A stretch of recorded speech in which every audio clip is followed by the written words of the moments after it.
وأشهد أن لا إله إلا الله وحده لا شريك له وصلى الله تعالى عليه وعلى آله وأصحابه وأزواجه وذرياته وبارك وسلم تسليما كثيرا كثيرا. أما بعد، فأعوذ بالله من الشيطان الرجيم. بسم الله الرحمن الرحيم. يا أيها الذين آمنوا اتقوا الله وقولوا قولا سديدا يصلح لكم أعمالكم ويغفر لكم ذنوبكم ومن يطع الله ورسوله فقد فاز فوزا عظيما. حضرات علماء کرام، مشائخ اعظام، میرے دین اور اسلامی بھائیوں، بزرگوں، پیارے بچوں، یہ ہماری اور آپ کی بڑی سعادت مندی اور خوش بختی ہے کہ آج ہم اور آپ اپنے معبود کے گھر میں قرآن اور حدیث کے تناظر میں کچھ اہم اور ضروری باتوں کے سننے اور سنانے کے لیے یہاں جمع ہوئے ہیں. دعا کیجیے کہ آج ہماری اور آپ کی یہ حاضری ہمارے اللہ کی بارگاہ میں اس رنگ میں قبول ہو جائے کہ اس پورے مجمع میں سے ایک ایک فرد کو مغفرت کی بھیک حاصل ہو جائے. اللہ ہم سب کی مغفرت فرما دے.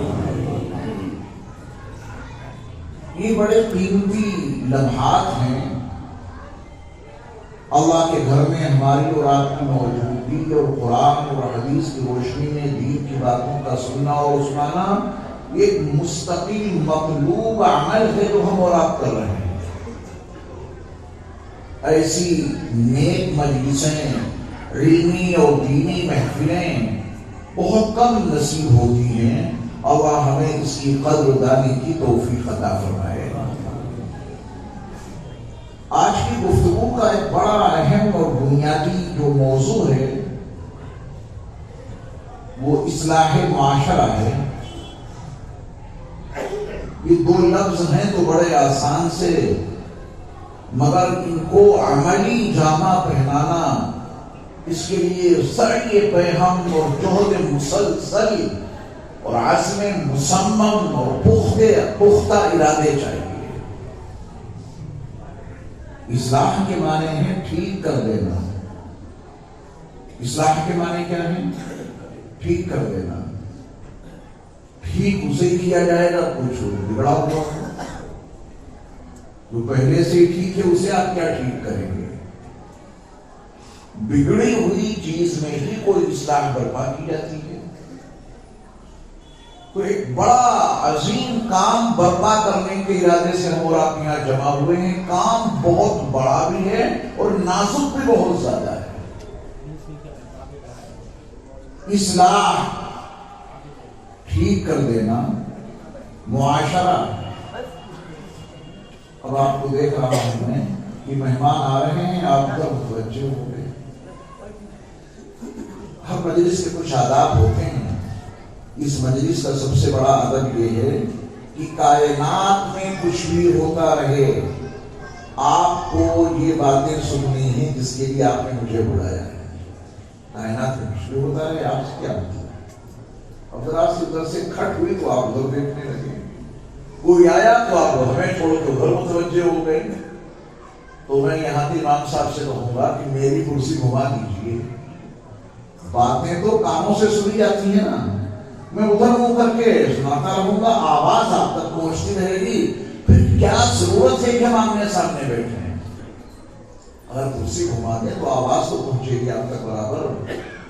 آپ منتظمین کو نہ جانے کتنا کوسیں گے کہ ان کی عقل کہیں اور چلی گئی، ہم ادھر بیٹھے اور مقرر کا وہ ادھر کر دیا.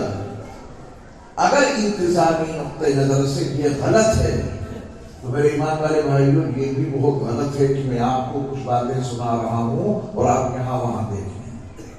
یہ میری غلطی ہے کہ میں ادھر منہ کر کے آپ سے خطاب کروں، اور آپ کی غلطی یہ ہے کہ آپ مجھے دیکھنے کے بجائے دائیں بائیں کچھ دیکھیں. اللہ عمل کی توفیق عطا فرمائے۔ زیادہ دیر تک بیان نہیں ہوگا، مختصر بیان ہوگا انشاءاللہ۔ تو معاشرے کا مطلب ہے کچھ لوگوں کا مل جل کر زندگی گزارنا۔ میرٹھ سے کوئی بندہ چلے کسی سمندر کے ساحل پر، کسی دریا کے کنارے پر بیٹھ کر تنے تنہا تجرد اور تفرد کی زندگی، اکیلے پن کی زندگی گزارے، لیکن ہے وہ زندگی بڑی پاکیزہ۔ اکیلا ہے تو بدنگاہی بھی نہیں، اکیلا ہے تو چوری بھی نہیں، تنے تنہا ہے تو زنا بھی نہیں، اکیلے پن کی وہ زندگی بڑی پاکیزہ گزار رہا ہے، ہمہ وقت وہ اللہ اللہ کرتا رہتا ہے۔ اس کی وہ تنہائی کی زندگی کتنی ہی مقدس اور پاکیزہ کیوں نہ ہو جائے، اس کی وہ زندگی نہ میرے اللہ کو پسند ہے نہ میرے مصطفیٰ کو پسند ہے۔ میرا تو کوئی آدمی شہر چھوڑ کے بھاگ کھڑا ہو، کسی پہاڑ کے غار میں بیٹھ کر اکیلا اللہ اللہ کر رہا ہے، اس کی وہ تنہا تجرد تفرد والی زندگی کتنی ہی پاکیزہ کیوں نہ ہو، وہ گناہوں سے کتنا ہی کیوں نہ بچتا ہو، اس کی وہ اکیلے پن کی زندگی نہ ہمارے اللہ کو پسند ہے نہ محمد رسول اللہ صلی اللہ علیہ وسلم کو پسند ہے۔ یہ رہبانیت والی زندگی اسلام میں ہے ہی نہیں۔ اسلام معاشرتی زندگی کا علم بردار ہے، مل جل کے رہو، اکیلے نہیں، مل جل کے رہو۔ اس میں کچھ بوڑھے ہوں، کچھ نوجوان ہوں، کچھ بچے ہوں، کچھ مرد ہوں، کچھ عورتیں ہوں۔ ایک قدم آگے بڑھ کے آپ یہ بھی کہہ سکتے ہیں کچھ مسلم ہوں، کچھ غیر مسلم ہوں، دقت کوئی نہیں، اسلام کو کوئی دقت نہیں، وہ سب کے حقوق دینا جانتا ہے۔ جھگڑے وہاں بڑھتے ہیں جہاں حقوق لیے جاتے ہو، دیے نہ جاتے ہو۔ تو اسلامی معاشرے میں کسی بھی غیر مسلم بھائی کو رہنے میں کوئی دقت نہیں، کیونکہ اسلام سب کے حقوق برابر دیتا ہے، تو جھگڑا ہی نہیں ہوگا انشاءاللہ۔ تو یہ ہے معاشرتی زندگی جس میں لوگ مل جل کر زندگی گزارے، مرد بھی ہیں، عورتیں بھی ہیں، بوڑھے بھی ہیں، جوان بھی ہیں، بچے بھی ہیں، اور ہر زندگی کے ہر شعبے کی نمائندگی ہے اس میں۔ تو اب جب ہم لوگ مل جل کر زندگی گزاریں گے تو کہیں نہ کہیں کچھ نہ کچھ تو گڑبڑی ہوگی ضرور۔ جب چند برتن ہیں تو وہ کھڑبڑائیں گے ضرور۔ یہاں ضرورت پڑتی ہے اس معاشرے کی اصلاح۔ یہ ہے آپ کا اصلاح معاشرہ۔ ہمارے سماج میں، ہمارے معاشرے میں ہماری مل جل کی زندگی جو ہم اور آپ گزار رہے ہیں، اس میں جہاں کہیں کوئی گڑبڑی پیدا ہوگی اس کی اصلاح کی ضرورت ہے، اسی کا نام ہے اصلاح معاشرہ۔ تو اتنے بڑے کام کے لیے ہم اور آپ یہاں جمع ہوئے ہیں، یہ کام میرے بیان کر دینے سے پورا ہی نہیں ہو سکتا۔ کسی مسجد کے اکیلے امام کی تنہا سعی پیہم اور جہد مسلسل کے نتیجے میں اصلاح معاشرے والا عمل برپا نہیں ہو سکتا۔ یہ تو مل جل کے کرنے کا کام ہے۔ جب معاشرہ کہتے ہیں مل جل کر رہنے کو، یہاں کے سارے مسئلے مل جل کر ہی حل ہوتے ہیں۔ تجارت مل جل کر، مکان بنانا مل جل کر، میاں ایک چھپر بھی اگر ڈالنا ہے تو محلے کے لوگوں کو بلانا پڑتا ہے، یہاں اکیلے تو کچھ کام ہوتا ہی نہیں ہے۔ تو جب ہماری معاشرتی زندگی میں سارے کام مل جل کر ہی ہوتے ہیں تو برائیوں کو ہم اور آپ مل جل کر ہی مٹائیں گے، تو مٹے نہیں ورنہ نہیں۔ میں یہاں بڑا اچھا بیان دے دوں، لیکن ہم لوگ مل جل کر اس برائی کو ختم ہی نہیں کرنا چاہتے تو ختم ہو جائے گی کیا؟ بالکل نہیں ختم ہو سکتی۔ تو یہ عنوان اپنے اندر بڑی ذمہ داریاں لے کے آیا ہے اصلاح معاشرہ۔ اس میں جتنی ذمہ داری میری ہے واللہ اتنی ہی ذمہ داری آپ کی بھی ہے۔ اصلاح معاشرے میں جتنی ذمہ ذمہ داری علماء اور ائمہ اور اساتذہ کی ہے، اتنی ہی ذمہ داری سماج اور معاشرے اور پورے محلے کے لوگوں کی ہے۔ سب مل جل کر اس ذمہ داری کو ادا کریں گے تو ہمارے معاشرے کی خرابیاں دور ہوں گی انشاءاللہ۔ ہم اور آپ سب کس کے متبع ہیں، کس کے پیروکار ہیں، کس کی اطاعت کرتے ہیں؟ نبی آخر الزمان حضرت محمد صلی اللہ علیہ وسلم کے ہم اور آپ متبع ہیں، وہی ہمارے لیے آئیڈیل ہیں، وہی ہمارے لیے نمونے عمل ہیں، وہی ہمارے اور آپ کے لیے اسوہ حسنہ ان کی تابناک زندگی میں موجود ہے۔ لقد كان لكم في رسول الله اسوة حسنة، یہ ایک سچائی ہے کہ تمہارے لیے اللہ کے رسول صلی اللہ علیہ وسلم کی ذات گرامی میں بہترین نمونے عمل موجود ہے۔ لیکن اللہ کا نظام دیکھیں کہ بات یہیں پر مکمل نہیں کی انہوں نے۔ یہ آیت یہاں پہ ختم ہی نہیں ہے، آگے کا جو مضمون ہے اس میں 3 شرطوں کا تذکرہ ہے کہ نبی کا اسوہ حسنہ یقیناً تمہارے لیے ایک بہترین نمونے عمل ہے، مگر اس کو ہر شخص نہیں اپنائے گا۔ نبی کے اسوہ حسنہ کو وہی شخص اپنائے گا جس میں 3 صفات ہوگی۔ بس یہ آج کے سبق میں شروع میں اس کو توجہ سے سن لیں تاکہ ہمارے معاشرے کا بگاڑ نبی صلی اللہ علیہ وسلم کے اسوہ حسنہ کی روشنی میں ہو سکے۔ اسوہ حسنہ میں کب اپناؤں گا؟ اسوہ حسنہ نبی علیہ السلام کی مبارک زندگی کو آپ کب اپنائیں گے؟ یہ قرآن کی وضاحت ہے۔ 3 صفات اگر اندر ہوں گی تو ہم اور آپ نبی کے اسوہ حسنہ کو اپنائیں گے، اور اگر وہ 3 صفات نہیں ہوں گی پوری زندگی پڑھتے رہیں گے لقد كان لكم في رسول الله اسوة حسنة، مگر میرے مصطفیٰ علیہ السلام کا وہ اسوہ حسنہ ہماری اور آپ کی زندگیوں میں عملی طور پہ برپا نہیں ہو سکتا۔ تو ارادہ کریں کہ وہ 3 صفات ہم اپنے اندر ضرور پیدا کریں گے انشاءاللہ۔ ان 3 صفات کے بغیر کوئی انسان نبی کے اسوہ حسنہ کو اپنا ہی نہیں سکتا۔ یہ تو اللہ کا اعلان ہے، لقد كان لكم في رسول الله اسوة حسنة، اللہ کی طرف سے اعلان ہے کہ تمہارے لیے اللہ کے رسول صلی اللہ علیہ وسلم کی ذات گرامی میں بہترین نمونے عمل موجود ہے۔ اس اسوہ حسنہ کو اپنائے گا کون؟ قرآن نے بتایا کہ اس کی پہلی اور کڑی شرط یہ ہے، پہلی صفت یہ ہے لمن كان يرجو اللہ، جو اللہ سے ملاقات کی امید رکھتا ہے۔ قید لگا دی ہے، اللہ کی ملاقات سے، اللہ کی ملاقات کی امید ہے۔ ایک دن آئے گا، ضرور آئے گا، وہ دن برپا ہو کر رہے گا جب ہمیں اللہ کی بارگاہ میں کھڑا ہونا پڑے گا اور اپنی زندگی کے تمام اعمال کا حساب دینا پڑے گا۔ یہ یقین جس کا جتنا زیادہ مضبوط ہوتا چلا جائے گا وہ اپنی زندگی کے ہر شعبے میں اپنے نبی کے اسوہ کو تلاش کرے گا۔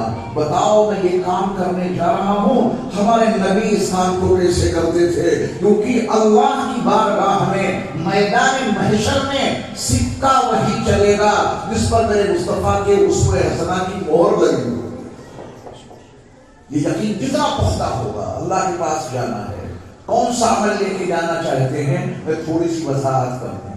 نماز بھی جانی پڑے گی، لیکن ذرا نبی کا اسوہ حسنہ نماز سے ہٹا کر دیکھو، اور پھر ویسی نماز کو لے جائے پھر کیا حجر ہوگا اس نماز کا۔ جو مکروہ اوقات ہیں انہیں پہ آ جائے گی، وہ آپ حضرات کہتے ہوئے ہیں صبح دوپہر شام، یہ 3 اوقات ایسے مکروہ ہیں کہ جس میں نماز پڑھنی ممنوع ہے۔ سورج طلوع ہو رہا ہے اور آپ کو معلوم ہے اور بڑے اہتمام سے نماز پڑھ رہے ہیں، کیا اس عمل پر، اس قیام، اس قرات، اس رکوع، ان سجود پر، اس قعدہ اور اس توبہ پر نبی کے اسوہ حسنہ کی مہر ہے؟ کام سارے ہیں، کام کوئی نہیں چھوٹا، لیکن اس وقت کی نماز پڑھی جا رہی ہے کہ اس وقت کے حوالے سے میرے نبی کے اسوہ حسنہ کی مہر اس نماز پر نہیں لگ سکتی، تو پھر یہ نماز اللہ کی بارگاہ میں قبول بھی تو نہیں ہو سکتی۔ روزہ روزہ لے جانا چاہتے ہیں ضرور لے جائیے، باسوس ہوگی، لیکن وہ روزہ لے کے کوئی جائے عید کا، چاند رات ہو گئی، عید الفطر کا چاند نظر آ گیا، اگلے دن کا روزہ حرام ہے، اور اس سے ٹھیک ایک دن پہلے کا روزہ فرض تھا۔ ایک دن پہلے جب تک شام طلوع نہیں ہوا تھا، روزے کے فضائل آپ کے علم میں، صبح سحری کھا رہے ہیں تو اللہ اس کے فرشتوں کی رحمتیں آپ پر نازل ہو رہی تھی، دوپہر میں بھوک لگی، خلو معدہ کی وجہ سے منہ سے بدبو کیا آئی، میرے مصطفیٰ نے فرما دیا کہ روزے دار کے منہ کی بدبو اللہ کے نزدیک مجھ کو عنبر سے زیادہ پسندیدہ ہے۔ شام ہوئی، افطار کا سارا سامان دسترخوان پر موجود ہے، ماکولات اور مشروبات کی چیزیں موجود ہیں، وقت افطار ہوا، اللہ نے روزے دار کو اس مقام پر فائز کر دیا، میرے روزے دار جو مانگنا ہو مانگ لے، افطار کے وقت تیری کوئی دعا میں رد نہیں کروں گا۔ اتنا اونچا مقام ہے آپ کا، کیونکہ اس پورے روزے پر نبی کے اسوہ حسنہ کی مہر لگی ہے۔ چاند نکل آیا، اگلے دن یہ کام کر کے دیکھیں، سحری کی نیت سے کھائیں گے کچھ تو اللہ کی طرف سے، اس کے فرشتوں کی طرف سے رحمت نہیں بلکہ غضب نازل ہو رہا ہوگا۔ دوپہر میں بھوکا ہے، یہ بدبو اور زیادہ بدبو بن کر کے قیامت کے دن سامنے آئے گی، یہ روزہ انسان کو جہنم میں لے جائے گا، کیونکہ عید الفطر کے روزے پر نبی کے اسوہ حسنہ کی مہر نہیں لگی ہے۔ اپنے اعمال کو لے جانا ہے اللہ کی بارگاہ میں، لمن کان یرجو اللہ، یہ معاشرہ کی اصلاح کی بنیاد ہے، یہ وہ خمیر ہے، جب تک ہم اس خمیر کو اپنے اندر شامل نہیں کریں گے، نہ میں اور نہ آپ، معاشرے کی اصلاح تو بہت دور کی بات ہے، ہم اپنی اصلاح نہیں کر سکتے۔ اس لیے یہ تینوں شرطیں ذہن میں رکھیے۔ پہلی شرط ہے اللہ سے ملاقات کا کامل اور مکمل یقین، جس کے اندر اتنا زیادہ ہوگا اسی قدر وہ رسول اللہ صلی اللہ علیہ وسلم کے اسوہ حسنہ کو اپنائے گا۔ اللہ سے ملاقات کا یقین، والیوم الآخر، اور آخرت کے برپا ہونے کا یقین، وہ دن آئے گا، ضرور آئے گا۔ قرآن کے حوالے سے الیوم الآخر کی تفسیر پڑھ لینا، جب وہ دن برپا ہوگا تو حالات کیا ہوں گے؟ کچھ چہرے منور سفید روشن اور کچھ چہرے کالے ہوں گے، کچھ چہرے بڑے حشاش بشاش ہوں گے، کچھ چہرے اداس ہوں گے، مرجھائے ہوں گے۔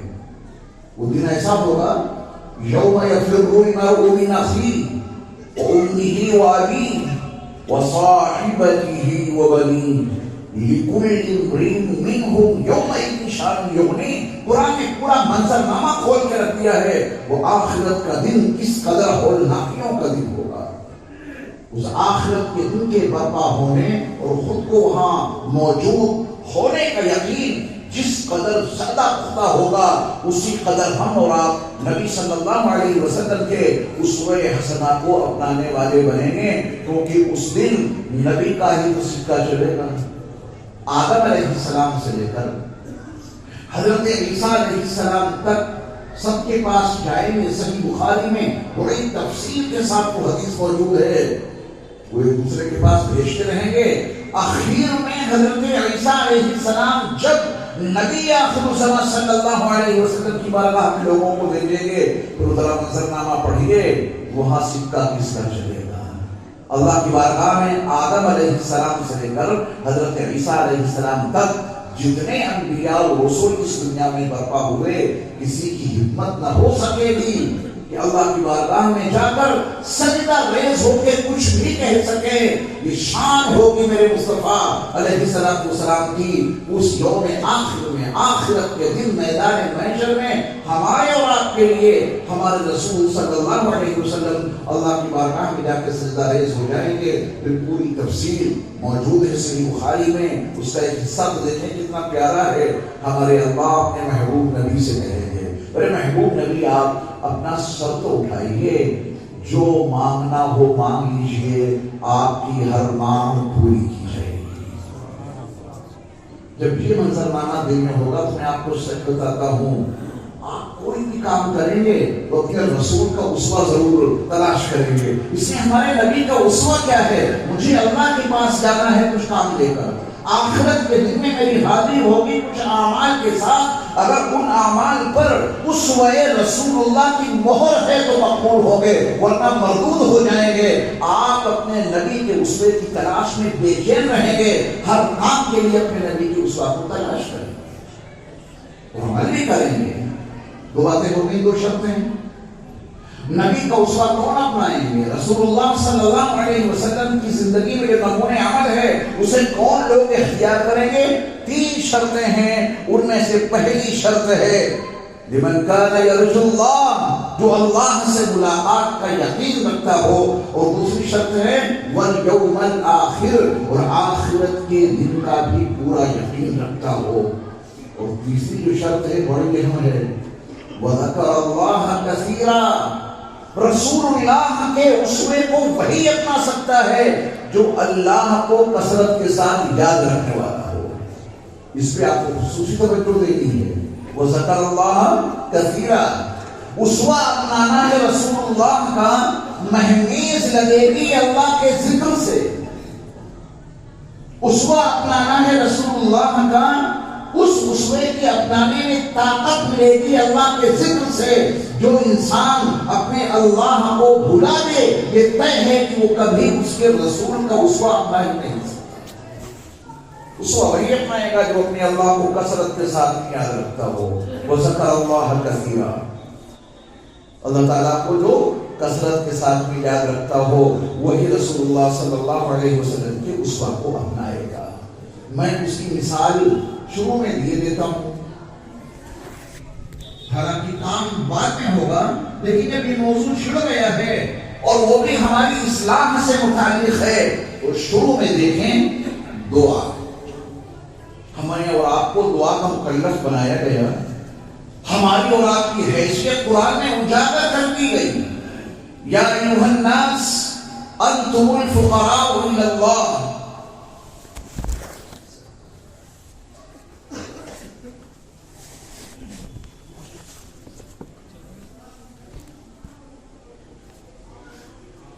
ہماری اور آپ کی حیثیت قرآن میں اللہ نے اجاگر کر دی ہے۔ یا ایھا الناس، اے انسانوں، کائنات انسانی کا ہر فرد اس میں مخاطب ہے، بچا کوئی نہیں۔ قیامت کے برپا ہونے تک جتنے انسان اس دنیا میں پیدا ہوں گے، ہمارے اللہ نے اس آیت میں دنیا کے ان تمام انسانوں کو آواز دے دی ہے، یا ایھا الناس، اے انسانوں، بلا تفریق مذہب و ملت، کسی دھرم سے اس کا تعلق ہو، کسی مذہب سے اس کا تعلق ہو، سارے انسان اس آیت کے مخاطب ہیں۔ کہا یہ ہے انتم الفقراء الی اللہ، اے انسانوں تم سب کے سب اللہ کی بارگاہ کے فقیر ہو۔ یہاں سے مزاج سدھرے گا، تم سب کے سب اللہ کی بارگاہ کے فقیر ہو۔ یہ کسی انجمن کی طرف سے اعلان نہیں آیا ہے، کسی حکومت کی طرف سے یہ اعلان صادر نہیں ہوا ہے، کسی وزیر اعظم یا صدر مملکت کا یہ اعلان نہیں ہے۔ یہ اعلان ان کا ہے جو زمین اور آسمان کے اکیلے خالق اور والد ہیں، جنہوں نے ہمیں اور آپ کو پیدا کیا ہے، وجود بخشا ہے۔ انہوں نے ہمیں اور آپ کو کیا بتایا؟ فقیر۔ حقیقت ہے، تسلیم کر دو، اسی میں عافیت ہے۔ یا ایھا الناس، اے تمام کے تمام انسانوں، انتم الفقراء الی اللہ، تم سب کے سب اللہ کی بارگاہ کے فقیر ہو۔ مجھے نہیں معلوم کہ میرٹھ والے بڑے بڑے سیٹھ یہاں آئے ماشاءاللہ، اپنے کو فقیر مانیں گے بھی یا نہیں؟ ہو سکتا ہے کسی کی زبان پر آ جائے، میں اپنے آپ کو فقیر کیوں کہوں؟ میری کوٹھی 5000 گز میں کھڑی، میں اپنے آپ کو فقیر کیوں مانوں؟ میرے پاس تو اتنا زیادہ بینک بیلنس ہے۔ میں اپنے آپ کو فقیر کیوں مانوں؟ میرے پاس تو اتنے گاڑیاں ہیں۔ یہ دھوکے کا سامان ہے۔ عافیت اس میں ہے کہ ہمارے اور آپ کے اللہ نے جو ہماری اور آپ کی حیثیت متعین کی ہے، اسی حیثیت کو تسلیم کرنے میں تو کامیاب ہو جائیں گے. ہم سب اللہ کی بارگاہ کے فقیر ہیں، فقیر. قرآن کی یہ آیت، بلکہ قرآن کی اس آیت میں موجود ایک لفظ فقیر الی اللہ، فقراء الی اللہ، صرف اتنا جس نے سمجھ لیا اس کی زندگی سمجھ جائے گی. سارا بگاڑ یہاں سے پیدا ہوتا ہے جس میں انا آتی ہے. ابھی آپ ابلیس کا تذکرہ سن رہے تھے، عبادت میں کون سی کمی تھی اس کے؟ انا، تکبر، بڑائی، میں بڑا ہوں. اسی نے عزازیل کو تباہ کر کے رکھ دیا، ذلت کا توق اس کی گردن میں ڈلوا دیا. فقیر اپنے آپ کو تسلیم کر لینا، اس سے عاجزی پیدا ہوگی، اور یہی عاجزی ہماری اور آپ کی کامیابی کی بنیاد بن جائے گی. یا ایھا الناس انتم الفقراء الی اللہ، اے انسانوں تم سب کے سب اللہ کی بارگاہ کے فقیر ہو. مصر کی تاریخ سے واقف ہوں گے تھوڑے بہت ضرور. آپ نے مصر کی تاریخ اگر پڑھی ہے تو آپ کو ضرور معلوم ہوگا کہ سرزمین مصر پر بنو اسرائیل کے سب سے پہلے جو چشم و چراغ پہنچے ہیں وہ حضرت یعقوب علیہ السلام کے صاحبزادے حضرت یوسف علیہ السلام نے تنے تنہا غلام بنا کے ان کو لے جایا گیا اور وہاں جا کے بیچ دیا گیا. میں ان کا قصہ نہیں سناؤں گا. جیل خانے میں پڑے ہیں، کوئی ان کی وکالت کرنے کے لیے وکیل بھی دستیاب نہیں، کیونکہ ان کے خاندان کا کوئی شخص وہاں ہے نہیں. کون ان کا کیس لڑے اور کیسے وہ جیل سے باہر آئیں؟ جیل خانے میں پڑے ہیں. لیکن جو اللہ اپنے بندوں کو ان کے تقوی اور صبر کی بنیاد پر اعزاز دینے کا وعدہ کر چکا ہے کہ جو شخص بھی اپنے اندر تقوی پیدا کر لے اور صبر اختیار کر لے، اللہ کی مدد اسے ضرور ملتی ہے. دو چیزیں لے کے آپ دنیا کی کسی کونے میں چلے جائیں، تقوی ہونا چاہیے ہے نا، اور صبر ہونا چاہیے. یہ قرآن میں دو باتیں بتائی ہیں یوسف علیہ السلام نے اپنی گفتگو میں. تو حضرت یوسف علیہ السلام کو اللہ تعالیٰ نے دیکھیے کن حالات سے گزارا.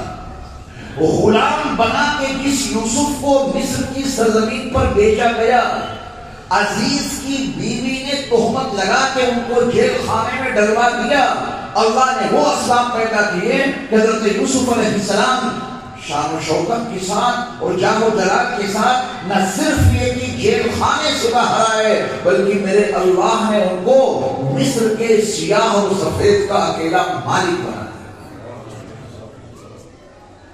وہاں قبطیوں نسل لوگ آباد تھے، قبطی لوگ جو فرعون کی نسل ہے، اور یہ تو اکیلے رہے تھے حضرت یوسف. اب ان کی نسل بڑھنی شروع ہوئی. فرعون ان کے دو دور ہیں، میں اس تفصیل میں جانا نہیں چاہتا. ایک دور میں حکمران مصر کو عزیز کہا جاتا تھا، اور ایک دور میں ان کو فرعون کہا جاتا تھا. وہ خاندان کی ہے، قوم وہی ہے، لیکن دور الگ الگ ہے. تو ان قبطیوں نے پہلے بادشاہوں کے حوالے سے جو مظالم جھیلے تھے، جو ظلم اور تشدد اور جبر مصر کے باشندوں پر وہاں کے حکمران پہلے سے کرتے آ رہے تھے. حضرت یوسف تو اللہ کے نبی تھے، انہوں نے عدل و انصاف کے وہ پیمانے قائم کیے کہ قبطی بھی آپ کے تعریف کرنے والے بن گئے. یہ بندہ ہے کوئی جس نے ہمیں ہمارا حق دیا ہے، یہ ہے کوئی بادشاہ جس نے ہمیں عزت نفس عطا کی ہے، یہ ہے کوئی بادشاہ جس نے عدل سے ہمیں نوازا ہے. حضرت یوسف علیہ السلام کا تو انتقال ہو گیا. آپ کی جو اولاد تھی بنو اسرائیل کے حوالے سے مفکر اسلام حضرت مولانا سید ابو الحسن علی الحسنی الندوی نور اللہ مرقدہ نے ان حالات پر گفتگو کرتے ہوئے لکھا ہے کہ بنو اسرائیل کا کوئی ایک شخص جب کبھی مصر کی گلیوں سے گزرتا تھا تو وہاں کے قبطی ان کو دیکھ کے احترام میں کھڑے ہو جاتے تھے کہ یہ اس نسل سے تعلق رکھتے ہیں جنہوں نے ہمیں انصاف دیا، جنہوں نے ہمیں عدل دیا، جنہوں نے ہمارے حقوق ادا کیے. کھڑے ہو جاتے تھے لوگ. ایک وقت ایسا کیوں آیا، یہ توجہ دینے کی بات جو ہمارے اس موضوع سے متعلق ہے. یا ایھا الناس انتم الفقراء الی اللہ. اللہ نے پیغام کیوں سنایا ہمیں اور آپ کو؟ اور اس کا اقرار کرنے کے لیے ہم سے مطالبہ کیوں کیا گیا کہ ہر وقت اس کا اقرار کرتے رہو کہ تم اللہ کی بارگاہ کے صرف اور صرف فقیر ہو، اس کے سوا کوئی حیثیت نہیں ہے تمہاری. اور جو لوگ اس حیثیت کو تسلیم کر لیتے ہیں واللہ وہی فقیر اللہ غنی کی بارگاہ کے مقبول بندے بن جاتے ہیں، ورنہ مردود ہونے کے علاوہ کچھ بھی نہیں. تو پھر مصر کی سرزمین پر وہ وقت کیوں آ گیا کہ یہی بنو اسرائیل جن کو دیکھ کر قبطی کھڑے ہو جاتے تھے آج وہ قبطیوں کے غلام بن چکے ہیں، اور اس دھرتی پر بسنے والے تمام انسانوں کے بالمقابل مصر کی سرزمین پر بنو اسرائیل جس ذلت کا رسوائی کا سامنا کر رہے تھے، جس غربت کا سامنا کر رہے تھے، اتنی ذلت و رسوائی والی زندگی اس دنیا میں کوئی قوم نہیں گزار رہی تھی. یہ پیچیدہ سوال مصر کی سرزمین پر بنو اسرائیل کا عروج اس زوال میں کیسے تبدیل ہو گیا؟ مصر کی سرزمین پر بنو اسرائیل کی جو عزتیں تھیں اس عزتوں میں کیسے تبدیل ہو گئی؟ مصر کی سرزمین پر بنو اسرائیل کی جو ترقیات تھیں وہ تنزلی میں کیوں بدل گئی؟ علی میاں صاحب ندوی الرحمٰن نے اس کا جواب دو لفظوں میں دیا ہے. انتم الفقراء الی اللہ کا مضمون صحیح میں رکھنا. حضرت لکھتے ہیں کہ ساری تنزلی بنو اسرائیل کی مصر کی سرزمین پر ساری تباہی صرف دو بنیادوں پر آئی. ایک مرض ان کے مالداروں میں پیدا ہو گیا تھا اور ایک مرض ان کے غریبوں میں پیدا ہو گیا تھا. بس ایک بیماری. ہم اور آپ کو جسمانی بیماری سے واقف ہیں. ایک بیماری آ جائے تو پوری دنیا اس کے لیے متحد ہو کے مقابلہ کرتی ہے. ایک بیماری نسل انسانی کو ختم کرنے کے لیے کافی ہے. لاک ڈاؤن میں جو بیماری آئی اس کا نام سبھی کو یاد رہے گا. اگر آپ کہتے ہیں قیامت تک یاد رہے گا تو کچھ مبالغے کے ساتھ اس بات کو برداشت کر لیا جائے گا. ایک ہی تو بیماری تھی، لاکھوں انسان اس ایک بیماری کی وجہ سے صفحہ ہستی سے مٹتے چلے گئے. یہ جو ہم سمجھتے ہیں جسمانی بیماریوں کی تباہ کاریاں، واللہ اس سے زیادہ جو نفسیاتی بیماریاں ہیں وہ انسانوں کو تباہ کرتی ہیں. اس سے زیادہ پوری قوم تباہ ہو جاتی ہے. اس بیماری میں پوری قوم تو نہیں تباہ ہوئی، الگ الگ لوگ مرے لاکھوں کی تعداد میں بڑھ گئے.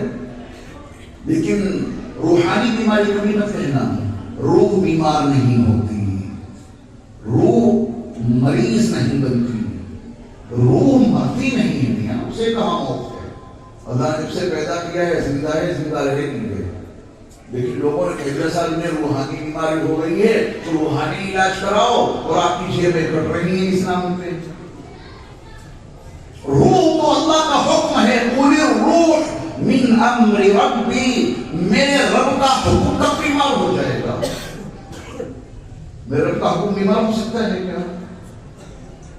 روح اللہ کا حکم ہے. پھر جب یہ نفس میں تبدیلی ہوتی ہے، ایک مستقل فلسفہ ہے یہ جو میں آپ کو آج نہ سنا سکتا ہوں نہ سمجھانے کا موقع ہے. پھر کبھی صحیح یہ ہماری نفسیاتی بیماریاں ہیں.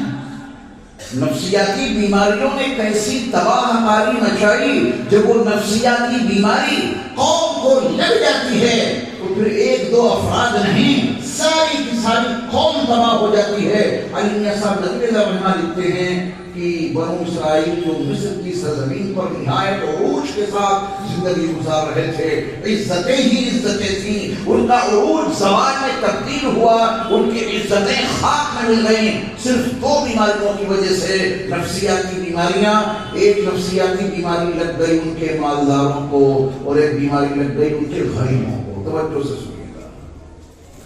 مالداروں میں بیماری آ گئی ہے تکبر کی. بہت بڑا میں ہوں سب کچھ. غریب ان کے گھر میں آتے تو چارپائی پر نہیں بیٹھنے دیتے، دھتکا کے لگا دیتے، نیچے بٹھاتے، ذلیل کرتے اپنی قوم کے غریبوں کو. کیونکہ جناب مالدار ہیں نا، قرآن نے اسی کی تو اصلاح کی ہے. انسانوں کی سب کے سب فقیر ہو. یہ مالداری کا ذہن ہی نکال دینا، یہ تصور تمہیں برباد کر کے رکھ دے گا، یہ تکبر تمہیں ہلاک کر کے رکھ دے گا. یہ انا اپنے اندر جتنی ہلاکت خیزیاں رکھتی ہے اس کا ہمیں اور آپ کو اندازہ نہیں ہے۔ رسول اکرم صلی اللہ علیہ وسلم نے انہیں نفسیاتی بیماریوں کے علاج کے لیے جو نسخے ہمیں اور آپ کو عطا کیے ہیں وہ نسخے سیکھیں اور اپنائیں، انشاءاللہ خود بھی صحیح ہوں گے اور ہمارا محلہ بھی صحیح ہوگا، ہمارا معاشرہ بھی صحیح ہوگا، ہمارا سماج بھی صحیح ہوگا انشاءاللہ۔ تو مالداروں نے غریبوں کی بڑی تحقیر شروع کر دی، تذلیل شروع کر دی، ذلیل کر کے بھگا دیتے غریب آدمی کو۔ اس کے نتیجے میں غریبوں میں حسد کی بیماری پیدا ہو گئی۔ حسد جانتے ہیں آپ حسد کی بیماری؟ حسد کا مطلب میں آپ کو پہلے بتا دوں تاکہ آپ اس بیماری کی ہلاکت خیری سمجھ کر اپنے آپ کو اس سے بچائیں۔ دیکھیے حسد کا مطلب ہے کسی کے پاس کوئی نعمت دیکھ کر جلنا اور یہ سوچنا کہ یہ والی نعمت مجھے ملے یا نہ ملے مجھے اس کی کوئی تمنا نہیں ہے، بس یہ اس کے پاس نہ رہے، یہ ہے حسد۔ مجھے ملے نہ ملے ہم تو ہیں ہی فقیر، ہم تو ہیں ہی خالی ہاتھ، لیکن اس کے پاس جو نعمت ہے یہ اس کے پاس نہیں چاہیے، چاہے کسی کے پاس چلی جائے، یہ حسد ہے۔ تو امیروں میں کیا بیماری پیدا ہوئی؟ انا، تکبر، غریبوں کو ذلیل کرنے لگے مصر کی سرزمین پر، اور ان کے غریبوں میں حسد کی بیماری پیدا ہو گئی۔ انہوں نے کہا کہ یہ دولت مند لوگ ہمیں ذلیل کرتے ہیں، یہ دولت ہمیں ملے نہ ملے اس کی کوئی پرواہ نہیں، مگر ان مالداروں کے پاس یہ دولت نہیں رہنی چاہیے۔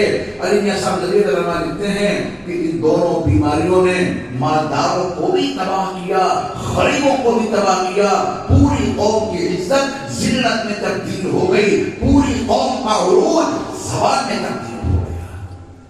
پھر تو نبی علیہ السلام کی تشریف آوری سے 1950 سال پہلے اللہ تعالیٰ نے حضرت موسیٰ علیہ السلام کو بنو اسرائیل کا نجات دہندہ بنا کر کے بھیجا۔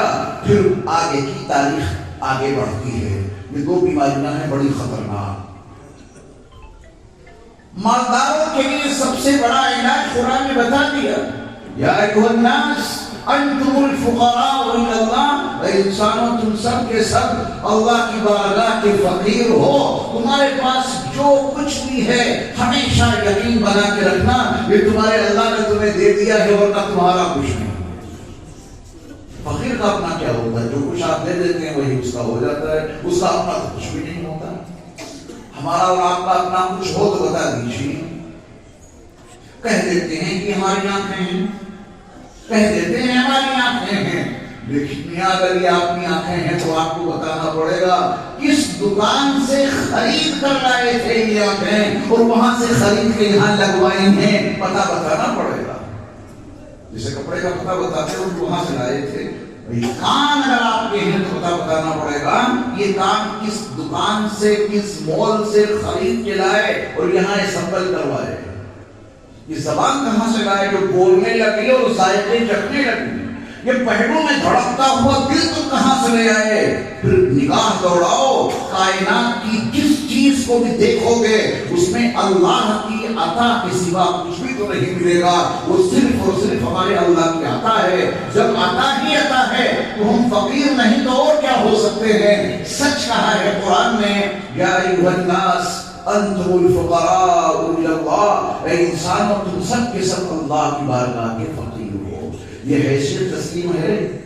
یہاں کوئی غریب آ جائے اسے عزت دے دینا، کوئی فقیر آ جائے اس کا احترام کر لینا، اللہ اور زیادہ نوازے گا۔ یہ انا کو ختم کر کے یہ سوچو کہ یہ فقیر بیچارہ ہمارے پاس آیا ہے، یہ مجھے کچھ سمجھ کے آیا ہے، میں خود اللہ کی بارگاہ کا فقیر ہوں۔ بس یہ تحریہ کر لیجیے کہ اس آیت کے یقین کے بغیر ہمارا سماج سدھر نہیں سکتا۔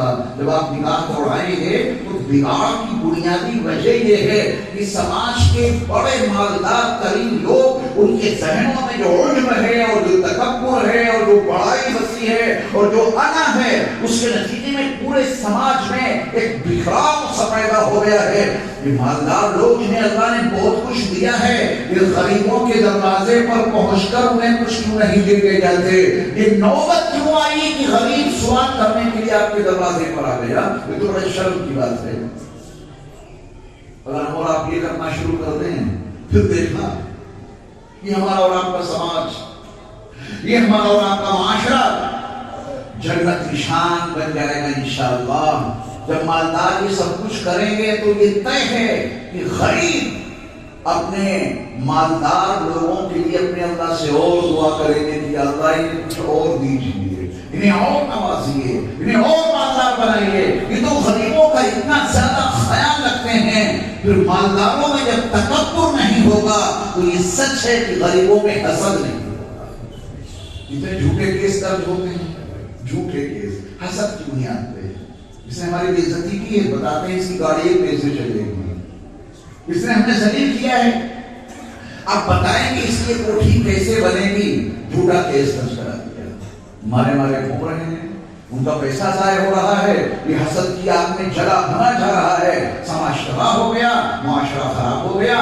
مالدار اپنے حقوق غریبوں سے متعلق ادا کرتے رہیں، اور ان حقوق کو قرآن نے کس انداز میں متعارف کرایا ہے، وَفِي أَمْوَالِهِمْ حَقٌّ لِلسَّائِلِ وَالْمَحْرُومِ، حق کے عنوان سے متعارف کرایا ہے قرآن نے۔ غریبوں کا، سوال کرنے والوں کا، جو سوال نہیں کرتے ان کا حق ہے، مالدار کے مالوں میں وہ حق ہے تو دینا پڑے گا۔ یہی پر جملہ اور یاد رکھیں تو ہمارے سماج اور ہمارے معاشرے میں اور زیادہ اصلاح پیدا ہوگی۔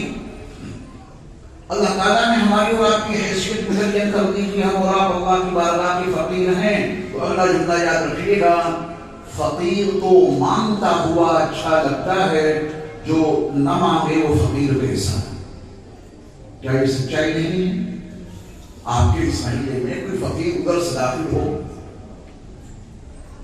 کسی کے در پہ دستک نہیں، کسی کے گھر پہ جا کے کنڈی نہیں بجائی، کسی کے سامنے دست سوال دراز نہیں کیا، کسی کے سامنے کاسے گدائی نہیں پھیلایا، کسی کے پاس جا کے آبوزاری کر کے اپنے حالات نہیں بیان کیے، ایک جگہ بھی نہیں ملے گا اس کو، پورے میرٹھ میں ٹہل لے، کون دے گا اس کو؟ فقیر تو وہ ہے جو گھر گھر جائے، فقیر تو وہ ہے جو در در جائے، فقیر تو وہ ہے جو کاسے گدائی پھیلائے، فقیر تو وہ ہے جو رو رو کر اپنے احوال زار بیان کرے، نہ دینے والا بھی کچھ نہ کچھ دے دے گا۔ فقیر تو مانگتا ہوا اچھا لگتا ہے، جو نہ مانگے وہ فقیر کیسا۔ میرے ایمان والے بھائیوں، جب اللہ رب العزت والجلال نے ہمیں اور آپ کو اپنی بارگاہ کا فقیر ٹھہرا ہی دیا ہے، اور یقیناً ہم اس کی بارگاہ کے فقیر ہیں، جتنا زیادہ مانگیں گے اتنے ہی اس کی بارگاہ میں اچھے بن جائیں گے، اور نہیں مانگیں گے اتنی اور زیادہ ذلیل ہو جائیں گے۔ یہ بات میں نے نہیں کہی، ترمذی میں رسول اکرم صلی اللہ علیہ وسلم کا فرمان عالی شان اس حوالے سے موجود ہے۔ آپ علیہ السلام نے فرمایا، من لم يسأل اللہ یغضب علیہ، جو شخص اللہ سے مانگتا نہیں ہے اس پر اللہ کا غضب نازل ہوتا ہے۔ کیا ہو گیا اس فقیر کو؟ یہ فقیر فقیروں سے مانگ رہا ہے، لیکن یہ فقیر اللہ غنی سے نہیں مانگتا، اللہ ناراض ہو جاتے ہیں۔ تو ہم اور آپ کو اللہ کی بارگاہ کے فقیر ہیں۔ فقیر مانگتا ہوا اچھا لگتا ہے، جو نہ مانگے وہ فقیر کیسا۔ ہم اور آپ صبح ہو یا شام، رات ہو یا دن، دنیا کی ضرورت ہو یا آخرت کی، اپنی ہر ضرورت، اپنی ہر حاجت پہلے اپنے اللہ کی بارگاہ میں رکھیں گے کہ یا اللہ ہمیں یہ چاہیے، اور اس دنیا میں ہمارے اللہ کی ہر رحمت اور ان کی ہر نعمت اسباب کے پردوں میں چھپ کر کے آتی ہے۔ دینے والے اکیلے ہمارے اللہ ہیں، اسباب کچھ بھی بنے عطا کرنے والے اللہ ہیں۔ اسباب پہ نظر ٹھہر گئی تو کفر ہے، توجہ دیجیے گا، اسباب پر نظر ٹھہر گئی تو کفر ہے، اسباب کے پردوں کو چاک کر کے نظر مسبب الاسباب تک پہنچ گئی تو ایمان ہے۔ کبھی اسباب پہ مت ٹھہرنا، اسباب کے پردوں کو چاک کر دو، اس کے پیچھے آپ کو اللہ رب العزت والجلال کی قدرت اور اس کی شان و شوکت، اس کے جاہ و جلال کے آثار آپ کو دکھائی دیں گے، کیونکہ ہر چیز کا عطا کرنے والا ہمارا اللہ ہے۔ تو ہمارے سماج اور معاشرے میں بے شمار بگاڑ ہیں، میں دعا کے تعلق سے آپ کو بات بتانے والا تھا. اب دعا کے لیے اپنی فقیری کا احساس بھی تو ضروری ہے. فقیر ہی خود کو نہیں تسلیم کیا اس سلیقے سے مانگے کہ کیوں. توجہ دیجیے گا.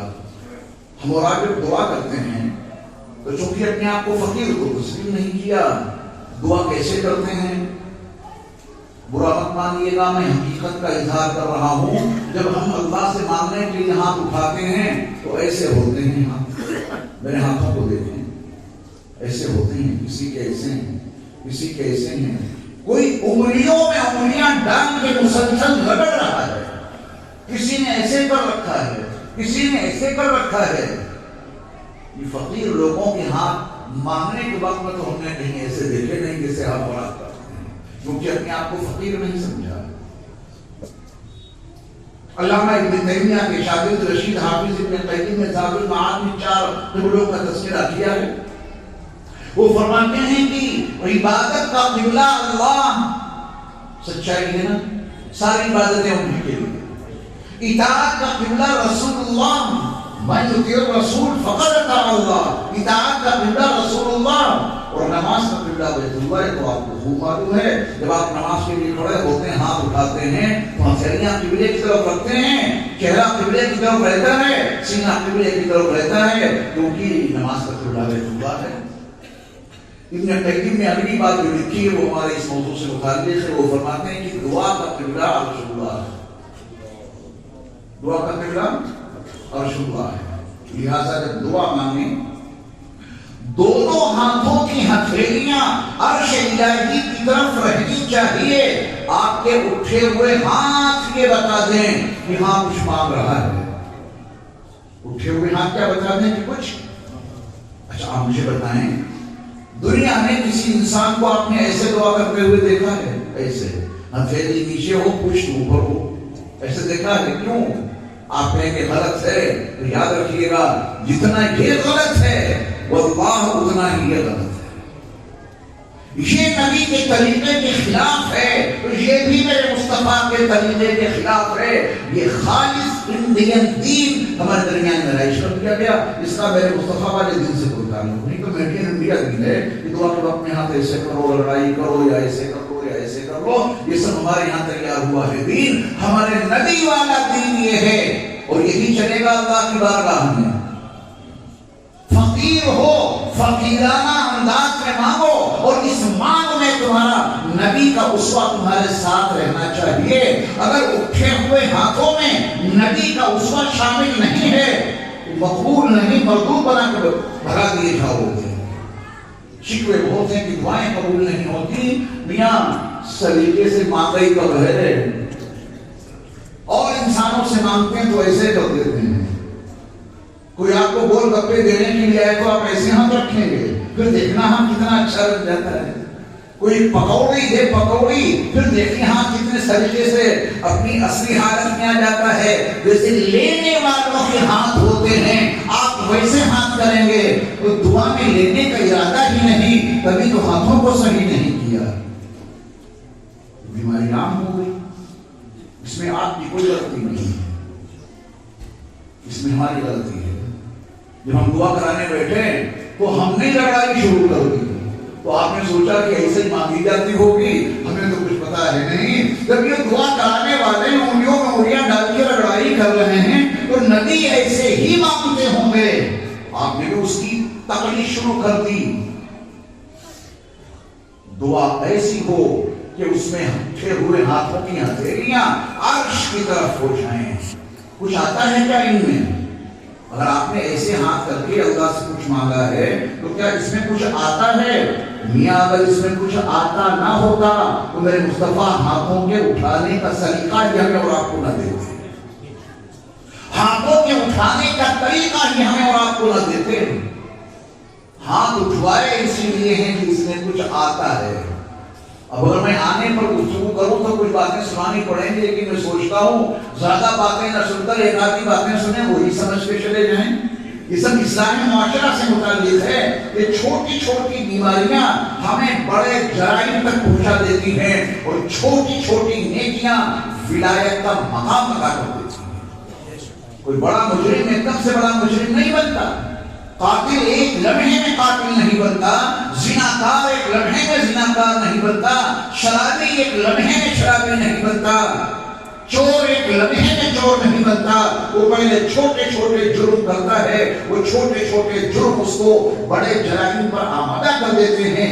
ٹھیک اسی طرح یہ چھوٹی چھوٹی نیکیاں انسان کو بڑی بڑی نیکیوں کے کرنے پر آمادہ کرتی ہیں، اور پھر وہی انسان ولایت کے مقام پر فائز ہو جاتا ہے۔ تو کبھی کسی نیکی کو نہ ہلکا سمجھنا، نہ چھوٹا سمجھنا، جب کبھی کسی نیکی کے برپا کرنے کا موقع مل جائے، اس چھوٹی سی نیکی کو اسی وقت برپا کر دو، انشاءاللہ اس چھوٹی سی نیکی کے کرنے کی برکت سے بڑی نیکیوں کی توفیق ہو جائے گی۔ پیڑ آنگا کسا مسجد میں ضرورت ہے، مدرسے میں ضرورت ہے، جیب میں صرف 10 روپے پڑھائیں، تو سوچا کہ 10 روپے کون دے، بلکہ 2 روپے کا سکہ پڑا ہے، تو سوچا کہ 2 روپے کا سکہ کون دے، جب 100 روپے ہو جائیں گے جب مدد کریں گے، مسجد کی مدرسے کا تعاون کریں گے۔ سوچ ہی غلط ہے، یہ فطرت کے ساتھ میں جنگ ہے، اور فطرت اپنے ساتھ جنگ کرنے والوں کو کبھی معاف نہیں کرتی۔ یہ آج 2 کا سکہ پڑا ہے نا، بس اسی کو نکال کے دے دو۔ یہ آج 2 کا سکہ جو آپ نے اللہ کے راستے میں خرچ کیا ہے، یہی آپ سے کل 10، اس کے بعد 50، اس کے بعد 100، پھر جیسی حیثیت بڑھتی رہے گی اس کے اوپر یہی سکہ آپ کو آمادہ کرتا رہے گا۔ کوئی چھوٹا جرم انسان کو بڑا مجرم بنا دیتا ہے، تو چھوٹی سی طاعت انسان کو ہدایت کے مقام پہ فائز کر دیتی ہے۔ جب بھی کبھی دعا مانگے تو ایسے ہاتھ رکھیں گے، اس میں کچھ آتا ہے، ضرور آتا ہے، دکھائی نہیں دیتا۔ جنہیں دکھائی دیتا تھا وہ بتا گئے، اور ان پر ہم نے اور آپ نے ایمان قبول کیا ہے، ان کی بات ماننی ہی پڑے گی۔ اگر ان ہاتھوں میں دعا کے وقت میں اٹھے ہوئے ہاتھوں میں کچھ بھی نہ آ رہا ہوتا تو میرے مصطفیٰ یہ تلقین ہی نہ فرماتے کہ جب دعا پوری ہو تو اپنی ہتھیلیوں کو اپنے چہرے پر بن لیا۔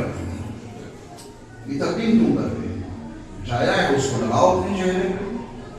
اور وضاحت چاہیے تو حضرت ابو ہریرہ رضی اللہ تعالیٰ عنہ کے تعلق سے نبی علیہ السلام کا وہ عمل یاد کر لینا کہ جب سیدنا ابو ہریرہ رضی اللہ تعالیٰ عنہ نے نبی علیہ السلام سے شکایت کی تھی، یا رسول اللہ صلی اللہ علیہ وسلم مجھے باتیں یاد نہیں رہتی ہیں، میں جو کچھ سنتا ہوں بھول جاتا ہوں، مجھے آپ کی باتیں بالکل محفوظ نہیں رہتی۔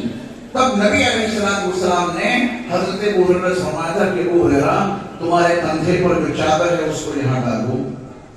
ابو ہریرہ رضی اللہ تعالیٰ عنہ نے اپنی وہ چادر اتاری اور زمین پہ بچھا دی۔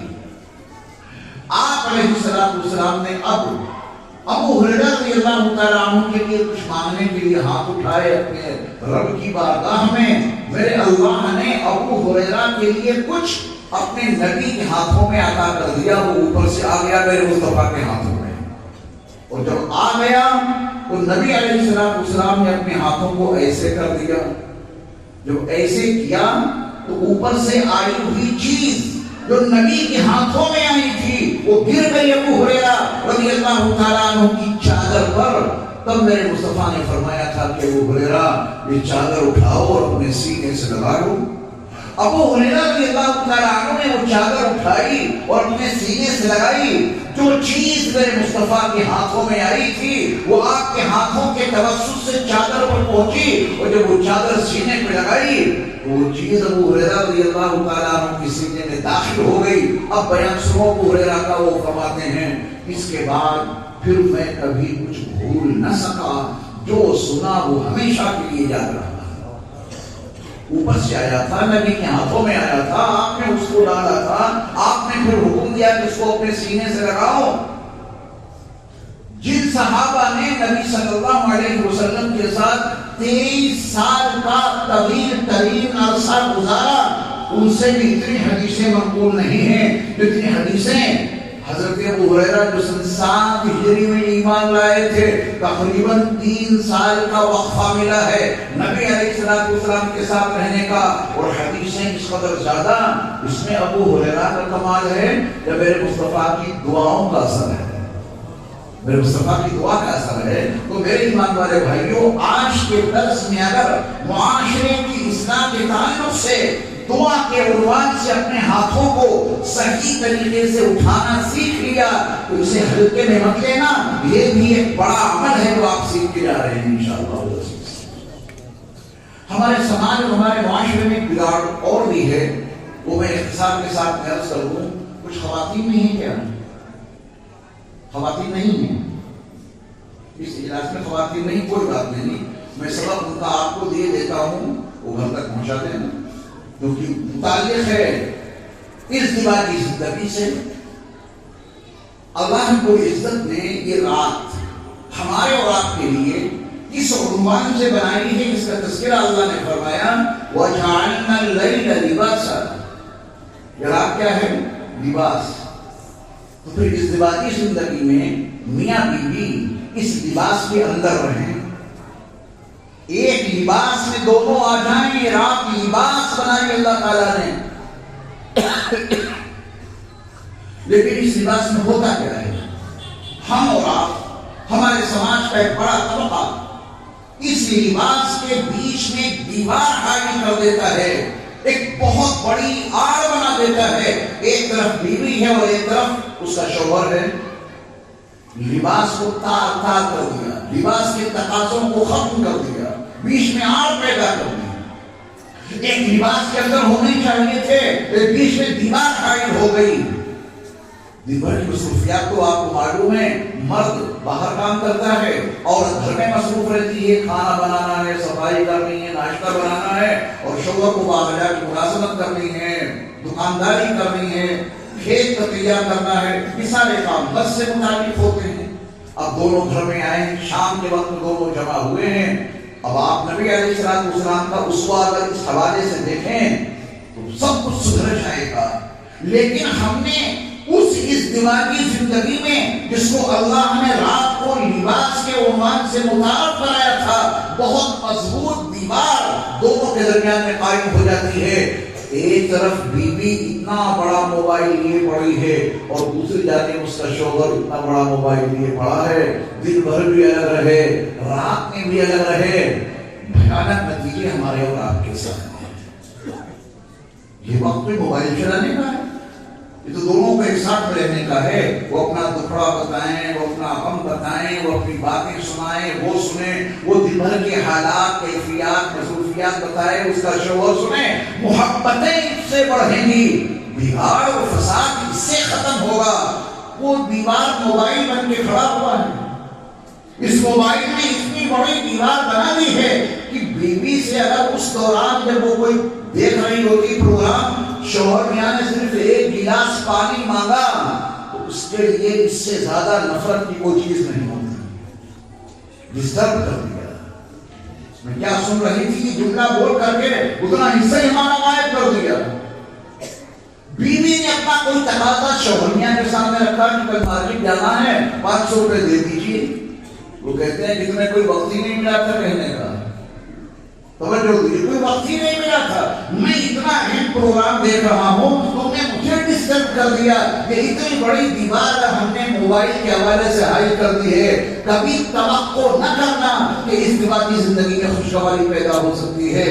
جھگڑے ہوں گے، لڑائیاں ہوں گی، طلاق کی نوبت آئے گی. ضرورت ہے اس ازدواجی زندگی میں نبی کریم صلی اللہ علیہ وسلم کے اسوہ کو برپا کرنے کی. وہی اسوہ لائیں گے تو گھر میں خوشگواری پیدا ہوگی. اس کے بغیر فساد ہی فساد برپا ہوتا رہے گا. ہن لباس لکم وانتم لباس لہم. میں آپ کا زیادہ وقت نہ لے کر اس آیت کے تعلق سے چند ضروری باتیں عرض کر کے پھر انشاءاللہ دعا کرا دوں گا. دستاویزی ہوگی طرح تو اس کے بعد دعا ہو جائے گی. یہ آیت جس تناظر میں نازل ہوئی اس کی جو شان نزول ہے وہ اپنی جگہ پر، لیکن علماء بخوبی واقف ہیں کہ ایک آیت کسی ایک واقعے کے تناظر میں نازل ہوتی ہے، مگر اس آیت میں گہرائیاں، پنہائیاں، وسعتیں بہت زیادہ ہوتی ہیں. انہیں وسعتوں کو سامنے رکھ کے سنیے گا، نہ کہ شان نزول کے حوالے سے. ہن لباس لکم، یہ گھر میں پیغام پہنچا دینا ذمہ داری آپ سب کی. ہن لباس لکم، یہ تمہاری بیویاں تمہارا لباس ہیں.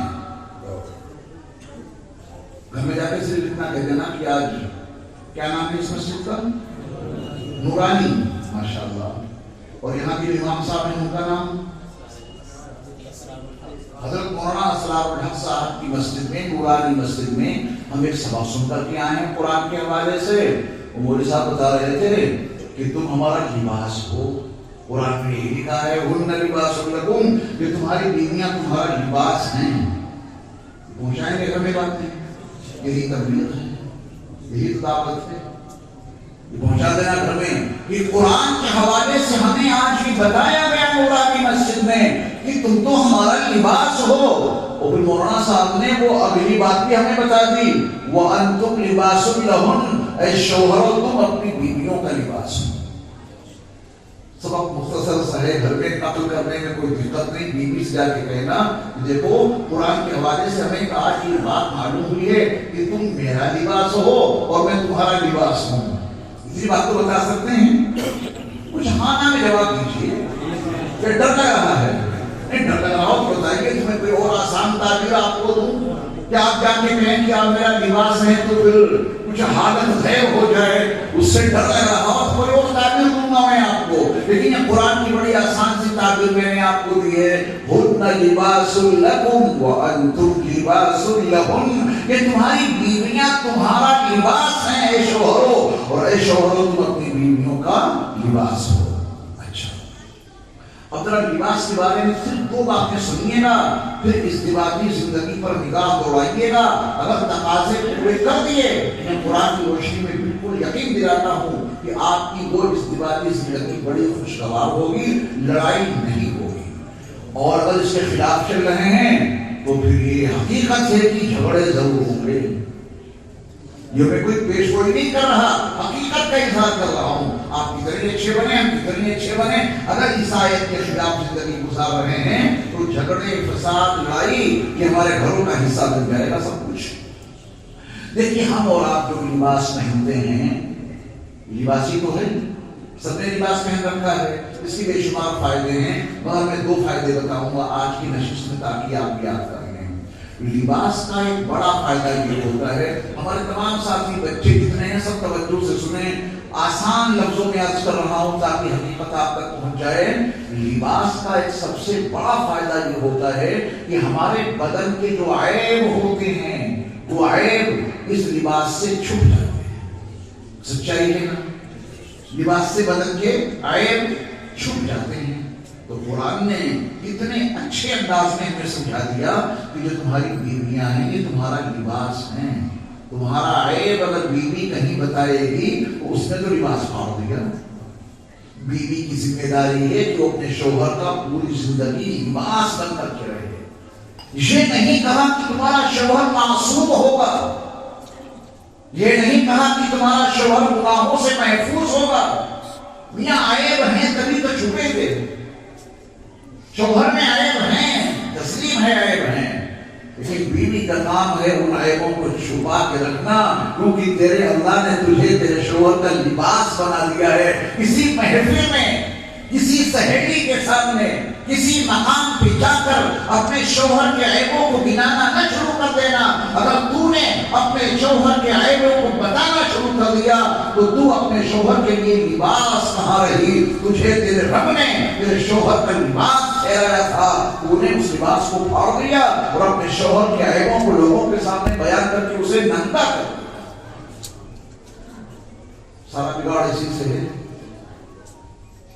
خواتین کو اللہ شعور عطا فرمائے اور یہ ان کا حق ہے کہ یہ بات ان تک آپ پہنچائیں کہ بھائی دیکھو لباس بن کے رہنا پڑے گا. پھر ان کے بھی کچھ مطالبے ہوں گے، میں اس کا تذکرہ کروں گا. یہ بات سمجھ میں آ گئی قاعدے سے؟ عورت اپنے شوہر کا کوئی عیب کہیں نہیں بتا سکتی، چھپا کے رکھے عیبوں کو. اس کے ذریعے سے گھر آباد رہے گا، ورنہ خاندان کے خاندان اجڑ جاتے ہیں جب یہ لباس پھٹ جاتا ہے. میں امروہہ میں تھا ایک تقریب میں، اور اس میں ایک مہمان ممبئی سے تشریف لائے. بیماریاں ہوتی طرح طرح کی، ان کے سر کے بال نہیں تھے تو جو اوپر سے لگواتے ہیں بال محسوس بھی نہیں ہوتا کہ یہ اوپر کے لگوائے ہوئے ہیں. ایک دوست کو معلوم تھا, پورا مجمع مہمان تھا, دوست کو مذاق بھی موقع سے کرنا چاہیے. اس دوست نے ہاتھ بڑھا کے جو ان کے سر پہ بال لگے ہوئے تھے ٹوپا اٹھا کے غلط پھینک دیا, وہ گنجے نظر آنے لگے.